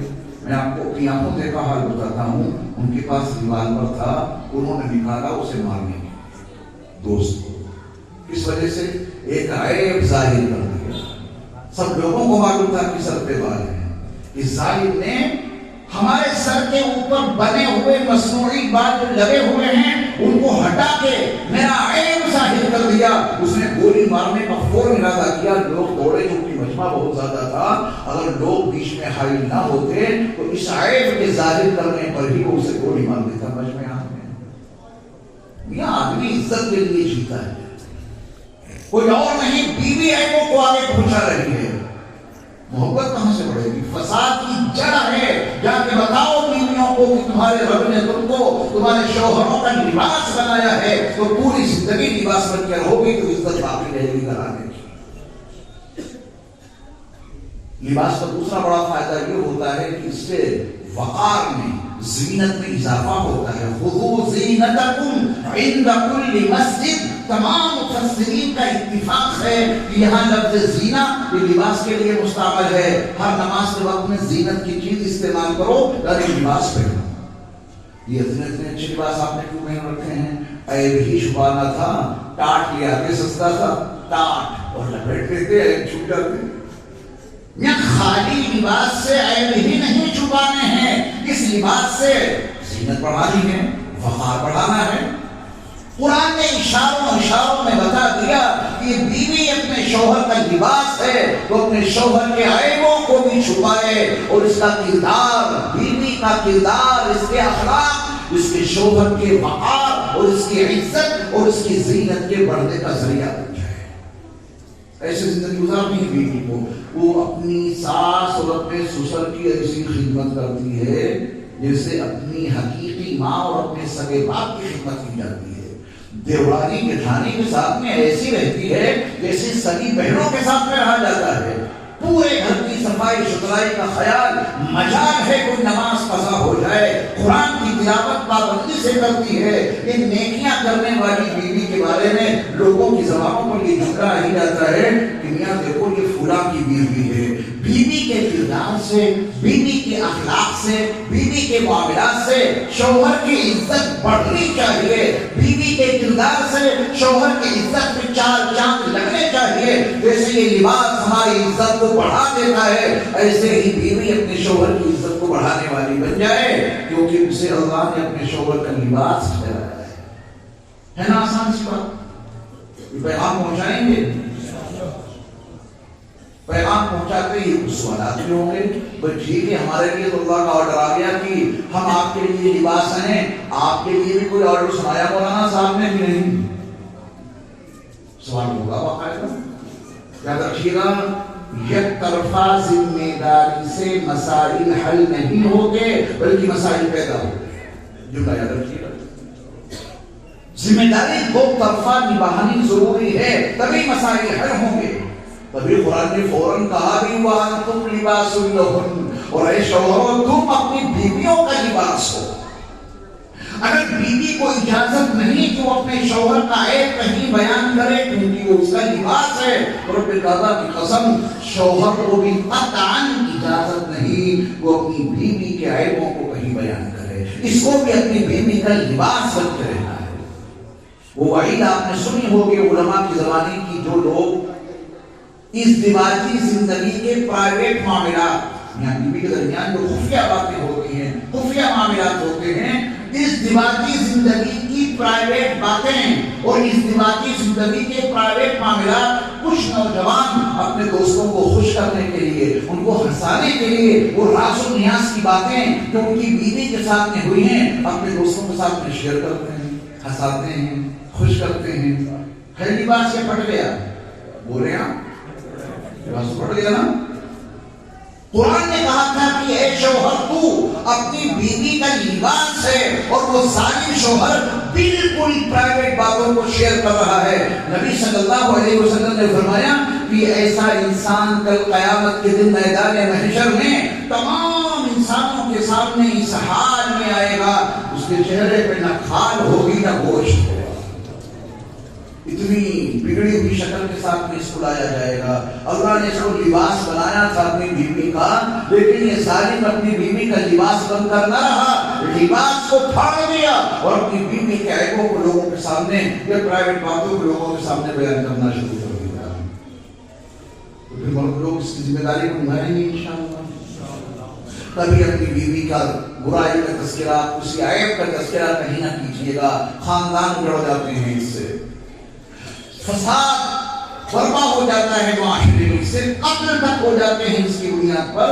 کیونکہ میں نے عرض کیا کہ ہر شخص عزت نفس کے لیے جیتا ہے، تو وہ سوچتا ہے کہ عزت ہی نہ رہی تو جینا بیکار ہے، یا تو اسے مارو یا خود کو مارو، آدمی اس کو آمادہ ہو جاتا ہے۔ وَأَنْتُمْ لِبَاسٌ لَهُنَّ، اور تم اپنی بیویوں کا لباس ہو اور زینت، عیب بھی چھپیں، اور بیوی کی زینت، بیوی کی عزت، بیوی کے وقار کا ذریعہ بن جائے اس کے شوہر کا کردار، اس کے شوہر کا اخلاق۔ لوگوں کی زبانوں پہ آ گیا کہ فلاں صاحب ہیں، جب بولتے ہیں تو یہ محسوس ہوتا ہے کہ ان کے منہ سے پھول جھڑ رہے ہیں، جب وہ چلتے ہیں تو معلوم ہوتا ہے کہ محمد رسول اللہ کا غلام جا رہا ہے، جب وہ بات چیت کرتے ہیں تو معلوم ہوتا ہے کہ ان کی ذریعہ سے ہمیں نصیحت مل رہی ہے، جب وہ نماز پڑھتے ہیں تو معلوم ہوتا ہے توجہ اللہ کے اعلیٰ مقام پر یہ فائز ہیں۔ کوئی غریب آ جائے، کوئی یتیم آ جائے، کوئی مسکین آ جائے، ان کے در سے کوئی خالی نہیں جاتا، اخلاق اتنے اعلیٰ ہیں، لوگوں کی زبانوں پہ آ جائے گا کہ میاں یہ فلاں کے شوہر ہیں، فلاں کے اتنے نیک، تو شوہر کے کردار سے بیوی کا وقار بلند ہونا چاہیے، کیونکہ لباس سے بدن کا اپنا وقار بلند ہوتا ہے، تو شوہر کے کردار سے بیوی کا وقار بلند ہونا چاہیے، بیوی کی زینت میں، اس کی عزت میں چار چاند لگنے چاہیے۔ اصلاح معاشرہ کے عنوان سے یہ اجلاس برپا کیا گیا۔ اگر ہم اس کا آغاز اپنے گھر سے ہن لباس لکم وانتم لباس لہن کے عنوان سے ہی شروع کر دیں تو سمجھیے اصلاح معاشرہ کی تحریک کا ایک معتبر آغاز ہو گیا، اور اس کے نتائج انشاءاللہ برپا ہوں گے، اس کے ثمرات حاصل ہوں گے انشاءاللہ۔ اب میرے جی میں آ رہا ہے چھوٹی سی حدیث آپ کو اور سنا دوں، اگر آپ سننا چاہیں تو اس وقت اسے یاد کر لیجیے گا، اور ہے اصلاح معاشرات کے متعلق بھی، بلکہ یوں کہیے کہ اس حدیث میں پوری کائنات سمٹ کر آ گئی، چھوٹی سی حدیث میں، وہ میں آپ کو آج سنانا نہیں یاد کرانا چاہتا ہوں۔ سنیں گے، یاد کریں گے، اور یاد کیوں کریں گے؟ عمل کے لیے نا۔ خدا صاحب سچ کہہ گئے، کامیابی تو کام سے ہوگی نہ کہ حسن کلام سے ہوگی، فکر اور اہتمام سے ہوگی، ذکر کے انتظام سے ہوگی۔ وَذَكَرَ اللَّهَ كَثِيرًا، ذکر بہت ضروری ہے، اس کے بغیر بات بنتی نہیں ہے۔ ابھی میں آپ سے تھوڑا ذکر بھی کراؤں گا لاسٹ میں دعا سے پہلے انشاءاللہ۔ نبی علیہ السلام کی بارگاہ میں ایک صحابی تشریف لائے، انہوں نے عرض کیا کہ یا رسول اللہ صلی اللہ علیہ وسلم، آپ مجھے کوئی نصیحت کر دیجیے، عزنی یا رسول اللہ، یا رسول اللہ صلی اللہ علیہ وسلم آپ مجھے کوئی نصیحت فرما دیجئے۔ اور اس کے ساتھ انہوں نے بڑی عجیب قید یہ لگائی میرے مصطفیٰ علیہ السلام کے سامنے، وَأَوْجِزْ یا رسول اللہ صلی اللہ علیہ وسلم، وہ نصیحت مختصر ہو۔ اللہ، آپ بلائیں کسی مقابل کو اور وہ صرف 3 منٹ بیان کر کے وَآخِرُ دَعْوَانَا الْحَمْدُ لِلَّهِ رَبِّ الْعَالَمِينَ کہہ کے چلتے ہیں، تو آپ حضرت مولانا اسرار الحق صاحب کو ضرور پکڑیں گے۔ ایسا آدمی بلایا صرف 3 منٹ کے لیے، صرف 5 منٹ بیان کیا، اور نبی کے بیانات پڑھ لینا احادیث میں۔ ہمارے بیانات 2 گھنٹے کے، 2.5 گھنٹے کے، اور نبی علیہ السلام کا بیان بڑا مختصر ہوتا تھا۔ 1.5-2 گھنٹے بیان کرنا یہ ہماری اور آپ کی مجبوری ہے، کیونکہ ہمارے کلام میں وہ اعجاز کہاں رکھا جو نبی کے کلام میں تھا۔ بات تو نبی کی ہے، اصل بات ان کے کلام میں، مختصر سے کلام میں، جنہیں اللہ نے جوامع الکلم عطا کیے تھے، ایک ایک جملے میں پوری کائنات سمٹ کے آ جاتی ہے، تو زیادہ لمبی تقریر کیوں کریں؟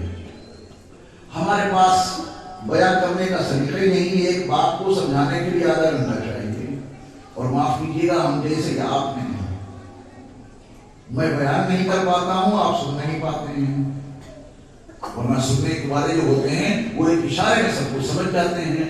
وہاں بیان کرنے والے میرے مصطفیٰ ہیں اور سننے والے میرے مصطفیٰ کے صحابہ ہیں، مختصر جملوں میں کام چل جاتا تھا۔ یہاں بیان کرنے والوں کے پاس وہ بلیغ اور فصیح الفاظ نہیں، اور سننے والے ماشاءاللہ موٹی موٹی باتیں سمجھانے میں چاروں طرف سے گھیرنا پڑتا ہے، تب جا کے بات سمجھ میں آتا ہے۔ دونوں طرف سے مجبوری ہے تو بات لمبی کی جاتی ہے، ورنہ میرے نبی علیہ السلام بڑی مختصر بات کیا کرتے تھے۔ صحابی نے کہا یا رسول اللہ صلی اللہ علیہ وسلم آپ مجھے نصیحت فرما دیجئے، اور وہ نصیحت مختصر ہو۔ تو آپ علیہ السلام نے ان کو صرف 3 نصیحتیں فرمائیں۔ ایک نصیحت کا تعلق عبادت سے ہے، ایک نصیحت کا تعلق معاشرے سے ہے، اور ایک نصیحت کا تعلق ذاتی زندگی سے ہے۔ میں نے کہا کہ اس میں ساری کائنات سمٹ کے آ گئی، عبادت، معاشرہ، ذاتی زندگی، اب کیا باقی بچا؟ یہی ہے سب کچھ۔ آپ علیہ السلام نے ان کو عبادت کے حوالے سے بات بتائی، نماز جب ادا کرو، کوئی نماز پڑھو تو وہ نماز ایسی اس یقین کے ساتھ پڑھو کہ یہ تمہاری زندگی کی آخری نماز ہے۔ اللہ، جس نماز کو ہم اور آپ اس یقین سے پڑھیں گے کہ یہ ہماری زندگی کی آخری نماز ہے، اس کا ایک قیام، اس کی ایک تکبیر، اس کی ایک تسبیح، اس کی ایک تحمید، اس کی ایک تحریر، ایک مرتبہ کا سبحان ربی الاعلی، یہ ہمارے دل کی دنیا کو بدل کر سدھر جائیں گے کی نماز۔ زندگی کا اجرام کس چوراہے پر گزر جائے کسی کو معلوم ہے؟ گھر سے ڈولچی کی اور پیسے دودھ لیتے جا رہے، دودھ لے کر تو نہ آ سکے، ان کا جنازہ چند لوگوں کے ہاتھوں پہ آ رہا ہے۔ کیا یہ حقیقت نہیں؟ سبزی لینے کے لیے گئے، ہاتھ میں جھولا ہے اور پیسے ہیں، سبزی کو نہ لا سکے، ان کا جنازہ اٹھ کے ان کے گھر میں آ رہا ہے۔ زندگی کا یہ چراغ نہ جانے کس چوراہے پر بجھ جائے، ہما وقت اس کی تیاری رکھو۔ جن لوگوں نے آج عشاء ادا کی ہے، ضروری ہے کہ وہ فجر پڑھیں۔ جس کا جب وقت ہے بلاوے کو بلا لیا جائے گا، ہر نماز اس یقین کے ساتھ پڑھو کہ یہ نماز تمہاری زندگی کی آخری نماز ہے۔ بس یہی نماز ہمیں اور آپ کو بدل کے رکھ دے گی انشاءاللہ۔ تفصیل میں جائے بغیر یہ بات یاد رہے گی انشاءاللہ۔ نبی صلی اللہ علیہ وسلم نے ان سے دوسری بات یہ کہی، اس کا تعلق معاشرے سے ہے، کبھی کسی کے بارے میں کوئی ایسی بات نہ کہنا کہ بعد میں معذرت کرنی پڑے، معافی مانگنی پڑے۔ تنہائی میں جا کے سوچنا کس قدر گہرائی کی ہے۔ کسی کے بارے میں کوئی بات کہہ دی، پتا چلا کہ سیٹھ صاحب کو ہماری وہ برائی معلوم ہو گئی، یہ ہم نے ان کے بارے میں ایسا کہا ہے، اب دل حق نہیں آ رہا، ان کے پاس کے ساتھ معاف کیجیے گا، ہم نے آپ کے بارے میں ایسا کہہ دیا تھا، آئندہ کبھی نہیں کہوں گا۔ میاں دل ایک آئینہ ہے، آئینہ، دل ایک شیشہ ہے، شیشہ، اگر یہ ٹوٹ گیا کتنی معافیوں سے اسے جوڑو گے، اتنا ہی کیوں نہ جوڑ لو، جو بال آ گیا ہے اسے ختم نہیں کر سکتے۔ بہتری اور عافیت اسی میں ہے کہ لفظ، شعر اگر یاد رہے جاگرتی کا بڑا کام کا شعر ہے، لفظ زبان سے نکلتے ہیں، لفظ مرہم بھی ہیں زخم دل کے لیے، زخم دل ہے، پیارے الفاظ بول دو، اس کا غم زدہ دل ٹھیک ہو جاتا ہے۔ لفظ مرہم بھی ہیں زخم دل کے لیے، لفظ چبھتے بھی ہیں نشتر کی طرح۔ ابھی آپ کی مرضی ہے لفظ کیسے بولیں، اگر لفظوں کو مرہم بنا کر زخمی دل کو ٹھیک کر دیا ثواب ہی ثواب ہے، اور اگر زبان سے کوئی ایسا لفظ نکلا جو نشتر بن کے آگے بڑھ رہا ہے، وہ نہ جانے کتنے دل و دماغوں کو زخمی کرے گا، یہ تباہی تباہی ہے۔ لفظ مرہم بھی ہیں زخم دل کے لیے، لفظ چبھتے بھی ہیں نشتر کی طرح۔ اسی بات کو عربی شاعر نے کہا، جراحات السنان لها التيام ولا يلتام ما نیزے اور بلغم کے جو زخم ہوتے ہیں وہ بھر جاتے ہیں. زبان کا زخم ہمیشہ بھرا رہتا ہے, پوری زندگی یاد رہتا ہے کس نے کیا کہا ہمارے بارے میں. تو نبی علیہ السلام کی بڑی سخت ہدایت ہے سماج اور معاشرے میں کسی کے بارے میں اصلاح معاشرہ سے تعلق ہے. اس کا دلیل میں آپ کو اس کو سنا رہا ہوں. کبھی کسی کے بارے میں کوئی ایسی بات مت کہنا کہ بعد میں معذرت کرنی پڑے, معافی مانگنی پڑے, اس کی نوبت ہی نہ آئے. صحیح مسلم کی صحیح حدیث, راوی ابو ہریرہ رضی اللہ تعالیٰ عنہ وہ فرماتے ہیں کہ رسول اکرم صلی اللہ علیہ وسلم نے فرمایا من کان یؤمن باللہ والیوم الآخر فلیقل خیرا او لیصمت. جو اللہ پر اور آخرت کے دن پر ایمان رکھتا ہے اسے چاہیے یا تو وہ خیر کی بات کرے یا خاموش رہے. خاموشی زیادہ اچھی ہے. تو نبی صلی اللہ علیہ وسلم نے دوسری بات کیا بتائی جو معاشرے سے متعلق ہے. کبھی کسی کے بارے میں کوئی ایسی بات کہی نہیں مت کہ بعد میں معذرت کرنی پڑے. اور تیسری بات کا تعلق نجی زندگی سے ہے. نبی صلی اللہ علیہ وسلم نے فرمایا کسی کے پاس کوئی چیز دیکھ کے اس کا لالچ مت کرنا کہ ہمیں مل جائے, اس کی تمامت کرنا, لالچ مت کرنا. کیوں؟ لالچی انسان نہ دن میں سکون سے رہتا ہے نہ رات میں چین سے رہتا ہے. دن بھر لوگوں کی چیزیں دیکھ کے سوچتا ہے کہ یہ مل جائے, رات بھر اسی ادھیڑ و بھوک میں لگا رہتا ہے کہ وہ چیز ہمیں ملے گی کیسے. تباہ کر دیتا ہے سکون لالچ. تو نبی صلی اللہ علیہ وسلم نے فرمایا لالچ والی زندگی کے قریب مت جانا. کسی کے پاس کچھ دیکھو اس کا لالچ مت کرنا. ہاں یہ سچائی ہے کہ ہم آپ دنیا میں رہ رہے ہیں, یہاں بہت کچھ چاہیے, جی میں آتا ہے کہ ہمارے پاس بھی چیز ہونی چاہیے. تو اسلام کی ہدایت یہ ہے کہ جو کچھ تمہیں چاہیے اسی اللہ سے مانگو جس نے اسے دیا ہے. وہ اسے دے سکتا ہے, اسے بھی دے سکتا ہے. مانگو, اگر تمہارے لیے مناسب ہوگی تو تمہیں بھی دے دے گا, اور نہیں مناسب ہوگی تو نہیں دے گا. اس کا بدلہ تمہیں آخرت میں دے دے گا. دقت کیا ہے؟ مگر لوگوں کی چیزوں سے اپنے اندر لالچ پیدا کرنا کہ ہمارے پاس بھی آ جائے, ہمارے بھی آ جائے. لالچی انسان کی زندگی تباہ ہوتی ہے. یہ تین باتیں آپ دیکھیں کتنی قیمتی ہیں. عبادت کے حوالے سے تذکرہ نبی نے کیا ہے نماز کا. تو یہ سوچ میں ہم اور آپ کہ جو بھی عبادت کریں یہ سوچ کے کریں کہ ہماری زندگی کی آخری عبادت ہے. نماز پڑھیں تو اسی یقین سے, رمضان کے روزے آ جائیں تو اسی یقین سے کہ روزہ ہماری زندگی کا آخری روزہ ہے, یہ حج ہماری زندگی کا آخری حج ہے, یہ زکوٰۃ ہماری زندگی کی آخری زکوٰۃ ہے.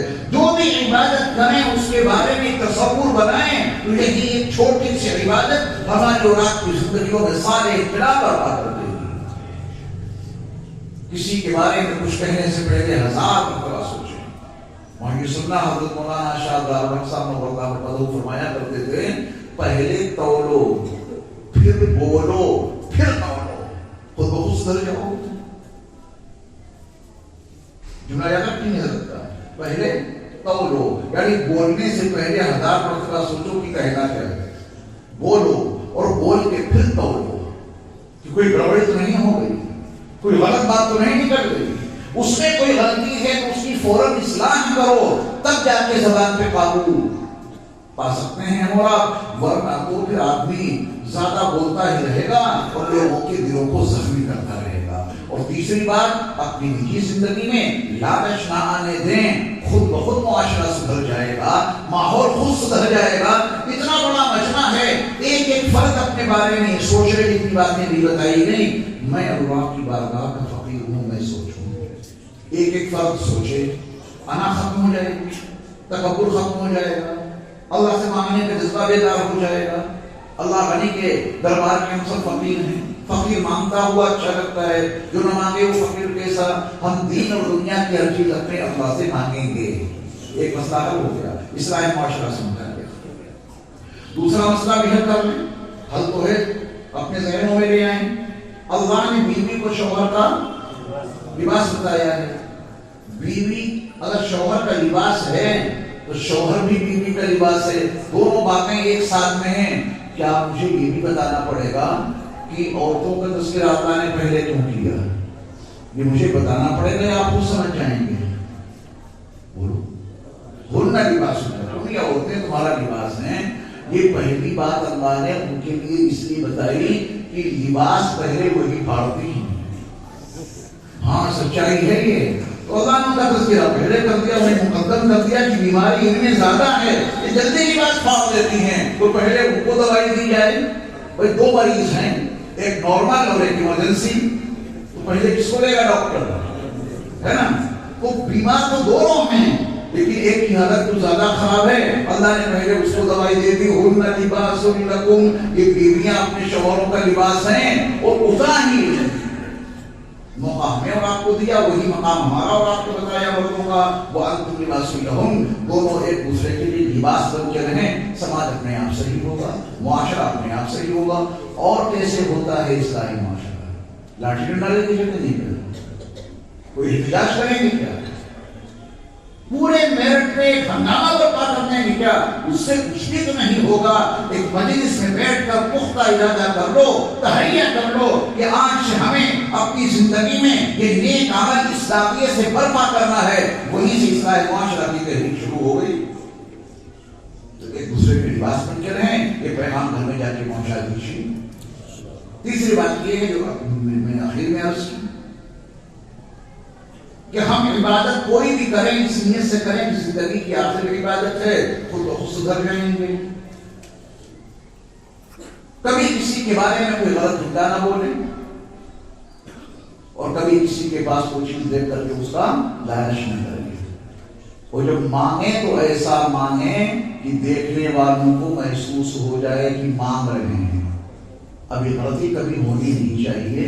اتنا بڑا مجمع موجود ہے, علماء کا, ائمہ کا, حفاظ کا, قراء کا, حجاج کا, نوجوانوں کا, بزرگوں کا, اگر یہ اتنا بڑا مجمع محنت کر لے میرٹھ میں. ابھی میں لندن میں تھا 1.5 ماہ قبل, وہاں ایک بہت بڑی کانفرنس تھی, اس میں مفتی اسماعیل مین صاحب بھی تشریف لائے تھے. 2 روزہ بڑی عظیم الشان کانفرنس تھی, اور 2 دن اس میں میرا خطاب تھا. تو پہلے دن تو خطاب تھا اس موضوع پر کہ اسلامی معیشت کا جو نظام ہے اس کی حقیقت کیا ہے. میں نے پہلے دن اس موضوع پر گفتگو کی, اور دوسرے دن جو عنوان تھا وہ سیرت طیبہ ہے. تو میں نے تمام علماء کی موجودگی میں, اور وہ جس چینل پہ میرا بیان نشر ہو رہا تھا پوری دنیا مجھے دیکھتی, تو وہاں میں نے تمام علماء, ائمہ اور سامعین کا جمع غفیر, اور پھر اس چینل پہ جو میں نے اس موضوع کو اٹھایا, الحمدللہ سب نے ہاتھوں ہاتھ لیا کہ یہ مرض تو بڑا عام ہو گیا ہے, دعا کے وقت میں ہاتھوں پر کرنا. بیماری عام ہے, اس پہ قابو پائیے. اتنا بڑا مجمع اگر تہیہ کر لے, ارادہ کر لے کہ ہمیں میرٹھ شہر کی ایک ایک مسجد میں جا کر کے دعا میں ہاتھ اٹھانے کا ادب سکھانا ہے, ہاتھ اٹھانے میں نبی کا اسوہ بتانا ہے, یہی سے اصلاح ہو جائے گی. ایسی چھوٹی چھوٹی چیزوں کی جب اصلاح کریں گے تب جا کے بڑے جرائم پہ قابو پا سکیں گے. دعا مانگنے کا طریقہ تک تو سکھایا نہیں, وہ بہت بڑی بیماری کا علاج کرنے پہنچے, وہ دھکا دے کے آگے بڑھا دے گا. ربانی جانتے ہیں ربانی, وَلَكِنْ كُونُوا رَبَّانِيِّينَ, لیکن تم ربانی بنو. حضرت عبداللہ ابن عباس رضی اللہ تعالی عنہما کا قول اس آیت کی تفسیر میں درج ہے, سننے کے قابل ہے. عبداللہ ابن عباس رضی اللہ تعالی عنہ فرماتے ہیں کہ ربانی وہ عالم ہوتا ہے جو چھوٹے علم سے لوگوں کو بڑے علم کی طرف لے جائے, وہ ہے ربانی. نورانی قاعدہ تعریف لیتے آتا نہیں ہے, وہ صاحب بخاری کا درس دینا شروع کر دیا, مشکل ہو جائے گا نا. ربانی عالم کی صفت ہے, وہ چھوٹے علم سے بڑے علم کی طرف لے جاتا ہے. یہ چھوٹی چھوٹی باتیں پہلے رائج کیجیے. آئندہ اگر آپ مجھے بلائیں اور میں آؤں اور میں آپ سے پوچھوں کہ ہاتھوں کو دعا میں اٹھانے کے سلسلے میں جو نبی کا اسوہ آپ کو بتایا گیا تھا, آپ نے نبی کا وہ اسوہ پورے میرٹھ کی تمام مساجد میں اور یہاں کے تمام مسلمانوں تک پہنچایا کہ نہیں پہنچایا؟ اور آپ نے کہا یہاں پہنچایا, اور الحمدللہ میرٹھ کے لوگ اب جب دعا میں ہاتھ اٹھاتے ہیں تو ان کی ہتھیلیاں اور اللہ کی طرف پھیلتی ہیں.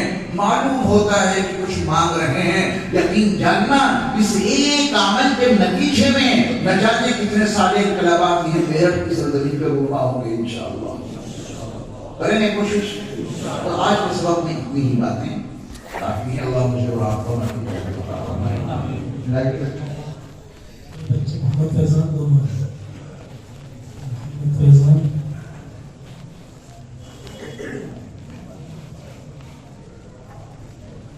آ جاؤ بیٹا, بڑے مبارکباد ہیں.